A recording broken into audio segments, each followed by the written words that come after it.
এজন্য আল্লাহ ডেকে বললেন, খবরদার, বাবা মারে বৃদ্ধাশ্রমে রেখে এসো না। তোমাদের জ্বালা যন্ত্রণা বাবা মা সহ্য করেছে, তোমারে ঘর থেকে বের করে দেয় নাই, এতিমখানায় রেখে আসে নাই। এজন্য বাবা মা যদি ঘরের মধ্যে পেশাব করে পায়খানা করে পরিষ্কার করবা, তাহলে তোমার জীবনটারে উজালা করে দিবে কে? আল্লাহ। বৃদ্ধাশ্রমে রেখে আসা যাবে?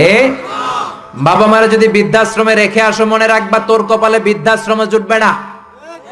তুমি যদি বাবা মারে বৃদ্ধাশ্রমে রেখে আসো, তুমি বয়স্ক হলে তোমার কপালে বৃদ্ধাশ্রম নাই, ঠিক কি না? ভাঙ্গা থালা হাতে নিয়ে তুমি রাস্তায় ভিক্ষা করে খাবা। এজন্য আল্লাহ বললেন, ইহসানের প্রথম ব্যাখ্যা, ইম্মা ইয়াবলুগান্না ইনদাকাল কিবারা আহাদুহুমা আও কিলাহুমা ফালা তাকুল লাহুমা উফ। বাবা মা যখন বার্ধক্যে উপনীত হয়, তাদের কোনো কাজে নাক ছিটকাবা না, উফ শব্দটাও করবা না, উহ আহ এটাও বলা যাবে না। কথাটা কার? ইহসানের 2 নাম্বার ব্যাখ্যা, ওয়ালা তানহারহুমা, আব্বা আম্মারে ধমক দিও না। কিছু ডাকা আইতাছে, মায়েরে ধমক দেয়, মায়েরে ডাকে বুড়া, বাবারা ডাকে বুড়া, মায়েরা ডাকে বুড়ি, আছে না নাই? কেমন করে মা বাবারে তুমি বুড়া বুড়ি ডাকো?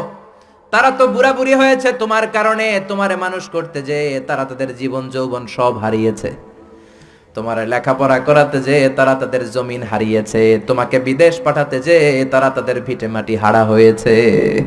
কিছু লোক আছে এলাকার সবার সাথে খুব মিষ্টি আলাপ, বন্ধু বান্ধবের সাথে খুবই ভদ্রতা, কিন্তু ঘরে ঢুকলেই মায়ের সাথে ঝিড়কি দিয়ে কথা বলে, ধমক দিয়ে কথা বলে, এরকম বেয়াদব আছে না নাই? আল্লাহ বললেন, ওয়ালা তানহারহুমা, ধমক দিও না, তোমার সব আমলগুলো বাতিল করে দিবে কে? ওয়ালা তানহারহুমা ওয়া কুল লাহুমা কওলান কারীমা, বরং বাবা মার সাথে কোমল আচরণ করো। যত ভদ্রতা তুমি জানো, যত নম্রতা তুমি শিখেছো, যত কার্টিসি তুমি জানো, সব কার্টিসি বাবা মার সাথে মেনটেন করবা। যত সফটলি কথা বলা যায়, যত কোমল ভাবে কথা বলা যায়, যত মোলায়েম ভাষায় কথা বলা যায়, বলতে হবে কার সাথে? জোরে বলেন, রাজি আছেন তো? রাজি আছেন? এরপর আল্লাহ বললেন, ওয়াখফিদ লাহুমা জানাহায যুল্লি মিনার রাহমাতি ওয়া কুর রাব্বিরহামহুমা কামা রাব্বায়ানি সাগীরা। ওয়াখফিদ লাহুমা জানাহায যুল্লি মিনার রাহমা, বাবা মার জন্য রহমতের চাদর বিছিয়ে দাও। তোমার যত সম্পদ আছে মা বাবার পায়ের সামনে বিলিয়ে দাও, তোমার জীবনে বরকত দিবে কে? আল্লাহ। এজন্য প্রথম বেতন পেলে টাকাটা দিবেন মায়ের হাতে, গিফট কিনলে আগে দিবেন মাকে। বউরে দিবেন না ওটা বলতেছে না, বউরে তো দিবেনই, কিন্তু আগে মায়ের হাতে কিছু দিবেন, তাহলে আপনার ইনকামে বরকত দিবে কে? আল্লাহ। আর বাবা মা একজন কিংবা 2 জন যদি দুনিয়া থেকে বিদায় নেয়, বাবা মার কবরের সামনে দাঁড়িয়ে চোখের পানি ছেড়ে তোমরা পড়ো, রব্বিরহামহুমা কামা রাব্বায়ানি সাগীরা ওয়া কুর রাব্বিরহামহুমা কামা রাব্বায়ানি সাগীরা। কবরের সামনে দাঁড়িয়ে আল্লাহরে বলেন, আল্লাহ, বাবা মা ছোটবেলা যেমনি আমাদেরকে আদর দিয়ে, সোহাগ দিয়ে, ভালোবাসা দিয়ে আগলে নিয়েছে, আমার বাবা মা ইন্তেকাল করার কারণে তোমার কাছে যাওয়ার পরে তুমিও আদর আর ভালোবাসা দিয়ে আমার বাবা মাকে কাছে টেনে নিও। পড়ে না আমিন? আর জোরে পড়ে না আমিন? এজন্য আল্লাহর ফয়সালা 2টা। জোরে বলেন, কয়টা? সবাই বলেন।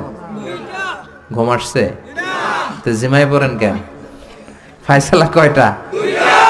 1 নাম্বার ফয়সালা, ইবাদত হবে একজনের, তিনি কে? আল্লাহ।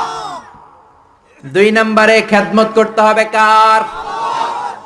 বিশ্বনবী বললেন, এই পৃথিবীতে যত ভালো আমল আছে তার মধ্যে শ্রেষ্ঠ ভালো আমল হচ্ছে মা বাবার খেদমত, বিররুল ওয়ালিদাইন।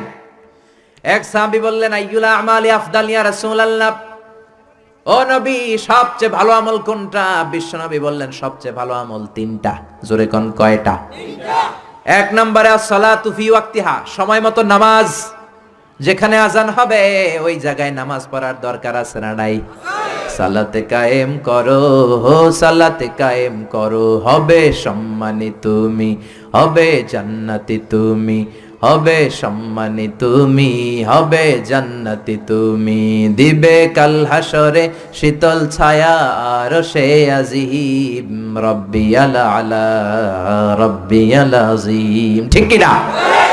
1 নাম্বার ভালো আমল হচ্ছে সময় মতো নামাজ। 2 নাম্বার সবচেয়ে ভালো আমল হলো বিররুল ওয়ালিদাইন, মাতা পিতার খেদমত করা।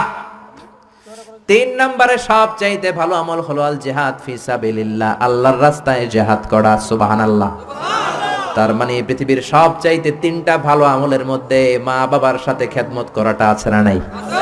এই পৃথিবীর সবচেয়ে ভালো আমল যে 3টা, এর মধ্যে মা বাবার খেদমত করাটাও আছে, ঠিক কি না?